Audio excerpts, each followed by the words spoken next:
dégage une odeur de cigarette. Vous savez que le prophète alayhi salam, dans un hadith, selon Ali ibn Abi Talib radiyallahu anhu warda, nous dit quand le croyant se lève pour accomplir la prière et qu'il fait la prière, et quand il récite le Coran, eh bien il y a un ange qui s'approche au fur et à mesure de lui jusqu'à ce qu'il pose sa bouche sur sa bouche. C'est-à-dire l'ange va poser sa bouche sur la bouche du récitateur.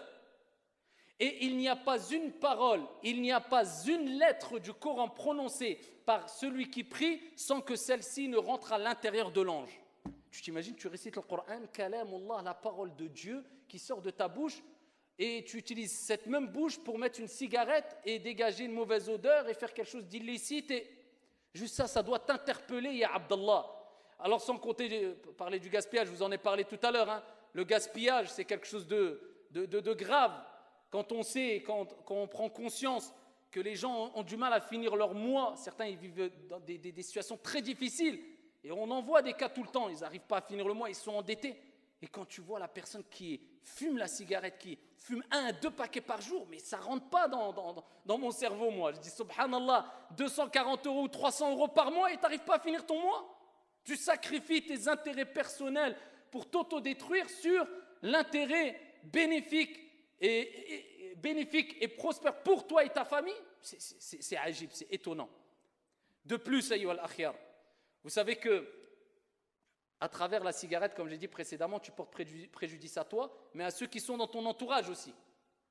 À travers la fumée, car vous savez que quelqu'un qui est à côté du fumeur, c'est pour ça qu'il faut s'écarter des gens quand ils fument, eh bien, alors je ne connais pas les statistiques, mais en tout cas, c'est presque comme si lui aussi fumait la cigarette.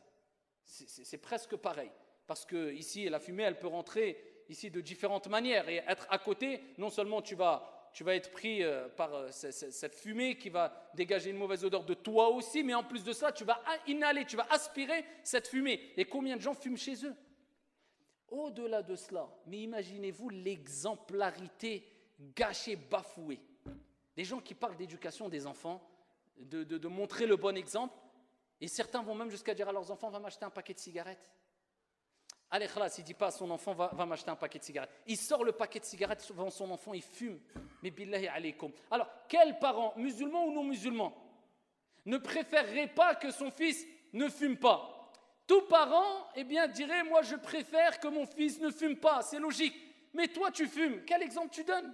Si tu veux que ton enfant, eh bien, suive la voie du bien, à toi de montrer un minimum, personne n'est parfait, un minimum la voie du bien à ton enfant. Donc si, toi le père, l'exemple, tu montres à l'enfant, c'est pas trop grave, mais vous pensez que quoi, il va s'arrêter à la cigarette? Il ne faut pas rêver. En général, maintenant, on voit des enfants qui tombent beaucoup plus facilement dans les autres drogues, la hashish, la cocaïne, etc., qu'il y a des années derrière nous, je ne dirais pas des siècles, juste des années. Pourquoi? Parce que plus la chose mauvaise devient banalisée, plus on monte de niveau. Eh bien maintenant, les enfants disent, mon père fumait la cigarette, bon, c'est pas moi. Et je ne parle même pas des parents qui fument peut-être la hashish aussi, ça existe. Donc, juste l'exemple que tu montres à tes enfants, ya Abdallah, juste ça, tu devrais avoir cette honte en disant, juste le fait que ma fille, mon fils, eh bien, savent que je fume la cigarette. Eh bien, tu perds toute crédibilité dans ton éducation, dans l'appel au bon comportement, aux bonnes mœurs, à la bonne éthique, ya Abdallah, juste ça. Et rappelle-toi qu'Allah subhanahu wa ta'ala nous dit dans le Coran, وَلَا تَقْتُلُوا أَنفُسَكُمْ إِنَّ اللَّهَ كَانَ بِكُمْ رَحِيمًا. Et ne tuez pas vos propres personnes. Wallahi, c'est une forme quelque part, je ne dis pas c'est un suicide pur, attention, mais c'est quelque part une forme de suicide, d'autodestruction. Et je vous ai dit tout à l'heure, toutes les statistiques, combien de personnes meurent, etc., etc. Eh bien, imagine que tu meurs, ya Abdallah, dû à la cigarette psychologiquement. Tu vas te dire, je suis mort, je vais peut-être mourir peut-être par une forme, je ne dis pas c'est du suicide pur, mais une forme de suicide, une autodestruction. Psychologiquement, comment veux-tu te sentir bien? Alors qu'Allah tabaraka wa ta'ala dit وَلَا تُلْقُوا بِأَيْدِيكُمْ إِلَى التَّهْلُكَةِ وَأَحْسِنُوا. Et ne vous jetez pas à la destruction par vos propres mains. C'est toi qui as provoqué cela. Ce qui t'arrive de bien, c'est toi qui l'as provoqué et tu l'as fait par la permission et at-tawfiq, la réussite venant de Dieu.